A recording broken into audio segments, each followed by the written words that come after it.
I told him I had a plan. I'm gonna do this, this, and that. And I stuck to the plan. I said, I'm gonna see you last. I didn't lie. I just stuck to what I felt in my spirit and what to do. You know, and that's what I did. And now we're here. When you guys... Yeah, I mean, he's getting ironed out regardless. Whether it's... however it comes. However it gets delivered. Just, I don't know, I just matured and I just don't like him. That's it. I'm gonna go after him, I'm gonna go get him. Simple. He would have been rendered unconscious. I'd have stomped on his head. I would have drop kicked into his head. And then I would have lashed straight into him while he's unconscious. The boxing world has erupted after Conor Benn appeared to slap Ryan Garcia during a heated face-off, and the reaction has been nothing short of explosive. This was not a harmless shove. It was not promotional theater designed to sell tickets. This was a fighter putting his hand on another fighter's face in front of cameras, fans, media. What do you think I'm doing? I'm gonna come in there and take it straight to you. That's what I'm gonna do. You know, you have the fire now. I ain't have the fire. I do it. This is what I do. But anyways, I just want to make it clear, bro, I don't have anything against your religion. Like, I'm not trying to, you know, disrespect you in that way. You've said in some interviews in the build-up that you think he's fake. You say he says one thing to your face and does something different behind your back. What I meant by that is, hey, like, I know we get friendly, but like, I know what's underneath that. Like, we're ready to go get his ass, like when they get that opportunity.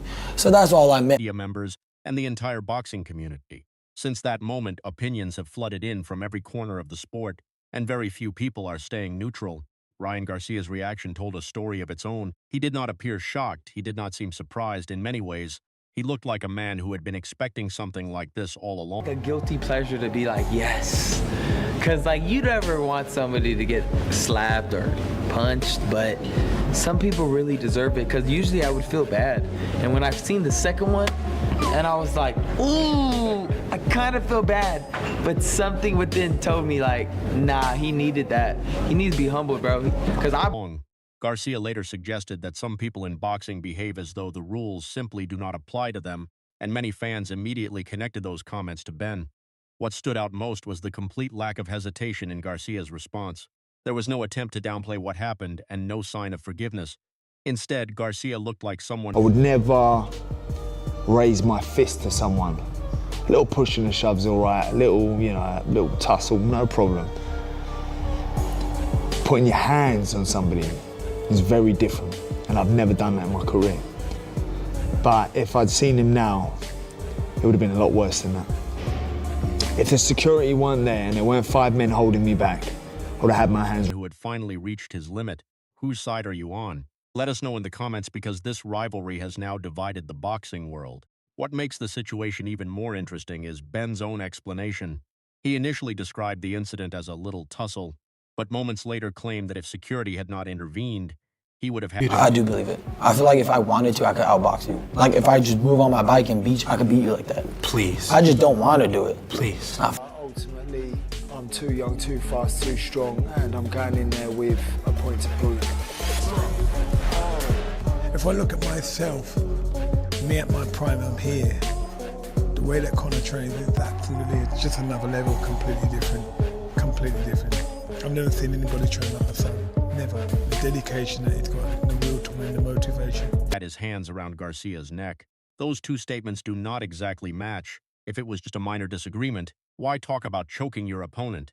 If the situation was that serious, then calling it a little tussle feels like an attempt to minimize what happened. That contradiction has become one of the... Piss. But you can push me on like, if I say something that you don't think makes sense, I think it would be good for you to go, yeah, but... Biggest talking points surrounding the incident. Meanwhile, Garcia has been projecting a very different energy. He has not been screaming into microphones or trying to outshout his rival. Instead, he has looked calm, focused, and completely convinced that victory belongs to him. That kind of confidence can be dangerous. I promise you I'm leaving him in a stretcher. I promise you I'm leaving him in a stretcher.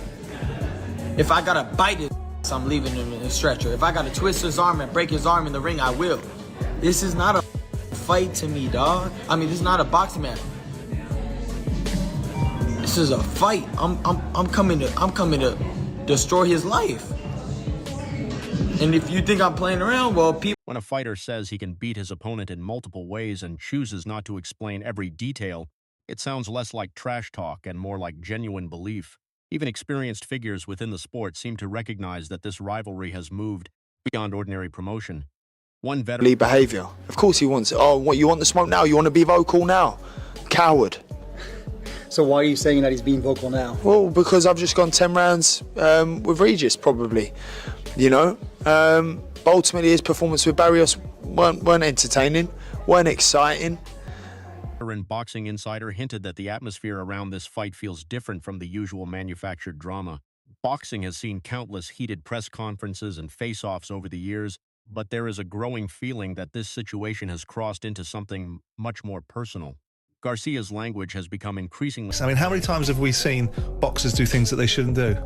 You know, we saw Derek Chisora spit on Vitaly Klitschko. We didn't need that. I'm not offended by it. You don't need Tyson and his costumes. Yeah, we see Tyson Fury's dad headbutt the smallest Ukrainian he could find.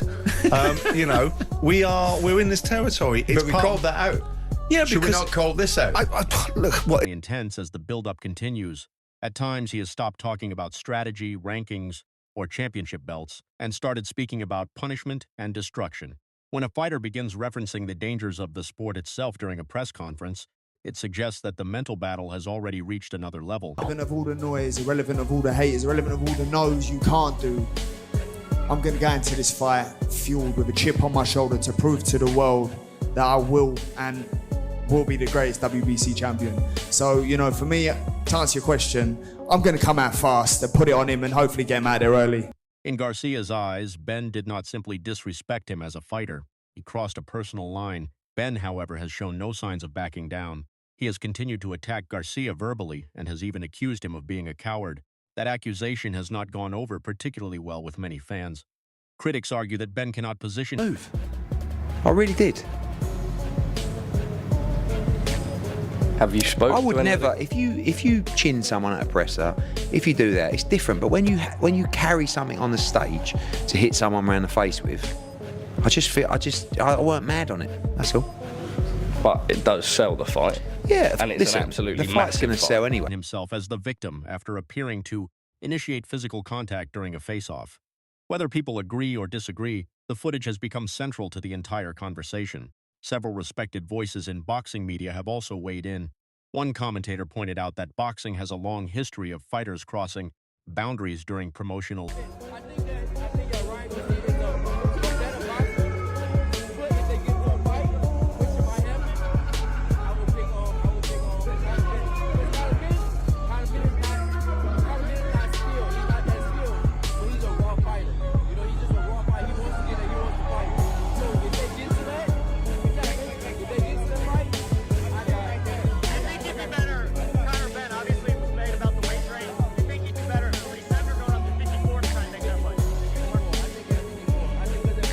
events, and those actions have usually been criticized regardless of who was involved.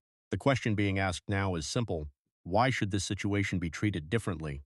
If similar incidents were condemned in the past, then many believe the same standards should apply here. There is also growing debate about Benn's mentality. And my wife was there and he just pressed up on me, grabbed me. Wow. Yeah, so it's a little personal. So we'll be ready to go get him. Trust me, Heading into the fight often speaks about proving doubters wrong and silencing critics, but some observers believe that determination is beginning to turn into recklessness. To them, the face-off incident did not look like confidence. It looked like frustration. It looked like a fighter carrying enormous pressure into the biggest opportunity of his career. Even some of the people...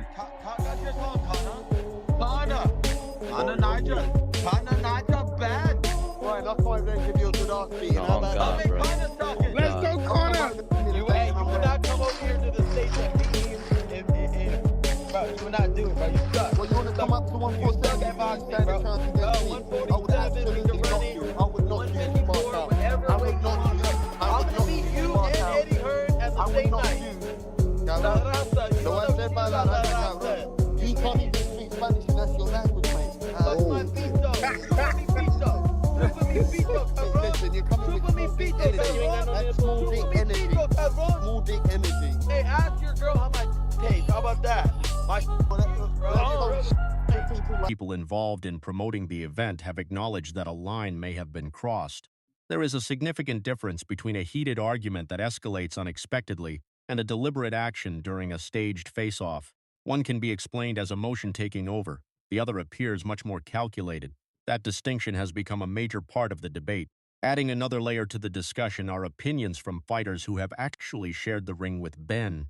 One experienced professional recently offered his assessment of the matchup and sided with Garcia without hesitation. His argument centered around skill, experience, and natural ability at the elite level. At 147 pounds, every weakness is exposed, and he believes Garcia possesses advantages that Benn may struggle to overcome. The personal nature of this rivalry became even more apparent when reports surfaced that Garcia's wife was present during the confrontation. For many, Conor Benn is a future Hall of Famer. Why is that? Because whoever knocks him out cold is gonna be in the Hall of Fame, and is gonna put his face on the Hall of Fame. So you see him like a dead man walking, so to speak, I guess? Yeah, no, he has a little bit of energy. You know, he's still got a little bit. You know, he's limping, but you know. He straight away, called out Ryan Garcia. Ryan's been calling him out. It seems like that's the one that's at least they're both talking about it. I don't know. What are your thoughts on that? Okay, how about this, right? I made perfectly, like Conor Benn was over there begging for the fight with me, right? All stuff, which we had the whole deal set up, by the way. We had the whole deal set up, but he's over there in New York trying to cause all that commotion, all this stuff, right? He did it for clout. Same thing with this, bro. He might be doing this with Ryan for clout too. Like I said, they're over there trying to make all this stuff right. I'm gonna do that fake beef, and that's the thing. That's why it's like, bro, it throws me off, man. And then you go do all that fake beef, and then you want to go come over here and try to. You act like you're a big tough guy, and then go run off and not fight. And he might be doing that with Ryan, because Ryan knocked him out cold.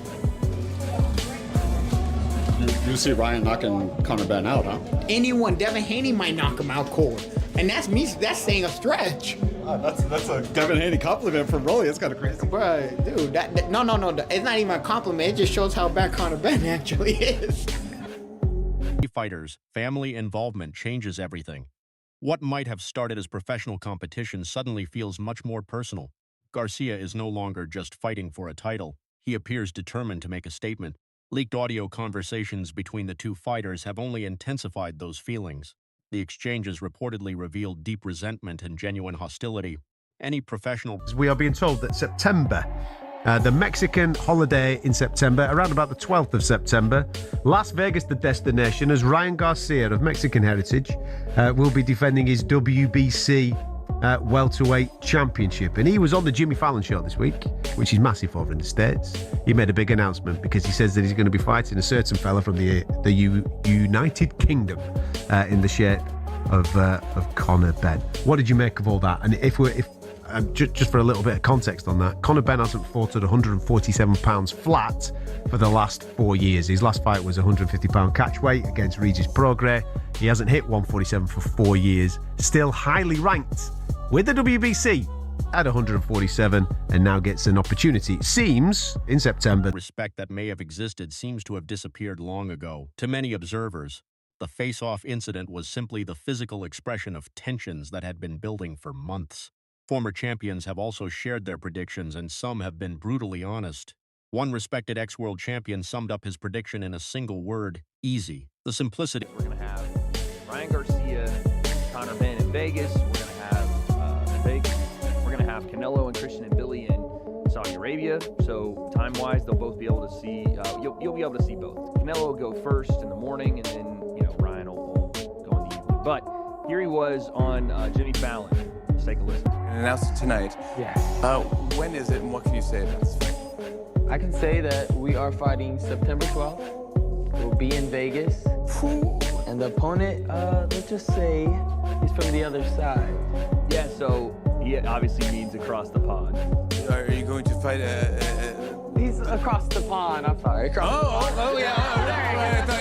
I thought maybe it was outer space. Like, all right, a lot of UFO talk and stuff like that, so I don't know if it was real. Yeah, so there you go. I can't even show too much of the Tonight Show, but it was cool. It was cool to see that Ryan Garcia, got that got the spot on the Tonight Show. He also went on to say one of the big reasons this fight's happening is because things are perfect. Of that answer made it even more damaging. For him, the outcome appears obvious, and he clearly believes Garcia's talent level is superior. Others have been even harsher. One boxing personality mocked Benn's resume and questioned the quality of his victories.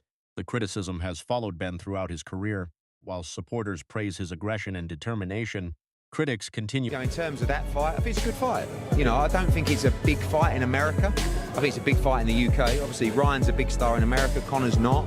Ryan's a bigger star in the UK than Conor is in America, and Conor's a big star in the UK. So, yeah, I don't think it's a fight that's going to do massive numbers, but I like the fight. I think it's exciting. I think at 147, Ryan's a big fight. I don't think Conor should be fighting at 147. I think, you know, I like him up at 160 or up towards that weight class, but I don't see a way he beats Ryan Garcia at 147. Asking the same question, who has he defeated at the highest level? All of this leads to September 12 in Las Vegas, a WBC welterweight title fight that has suddenly become one of the most talked about events in boxing. The challenge facing Benn is enormous. He has not competed at 147 pounds in years, yet he now finds himself stepping directly into a world title opportunity against one of the most dangerous and naturally gifted fighters in the division. The face-off drama has amplified interest, but once the bell rings, none of that will matter. Several respected boxing figures have publicly questioned Benn's chances. Some believe the weight class alone could become a major obstacle. Others point to Garcia's speed, timing, and explosive power as advantages that may be difficult to overcome. That is what makes this fight so fascinating. If Garcia wins, he answers every question about his abilities, silences critics who doubted him, and settles a rivalry that has become deeply personal. But if Benn shocks the world and delivers the upset he keeps promising, every analyst, former champion, and boxing expert who dismissed him will be forced to reconsider everything they thought they knew. This is no longer just a boxing match. It is a clash of pride, reputation, and personal hatred. The real question is not who talks the loudest. It is not who won the press conference. It is not even who landed the first slap. Question is simple. When the lights shine brightest and the pressure becomes unbearable, which man will keep his composure and rise to the occasion? Ryan Garcia has looked calm and confident throughout the build-up. Conor Benn has looked determined, aggressive, and desperate to prove everyone wrong. On September 12 in Las Vegas, one of them will walk away with the belt. Who do you think it will be?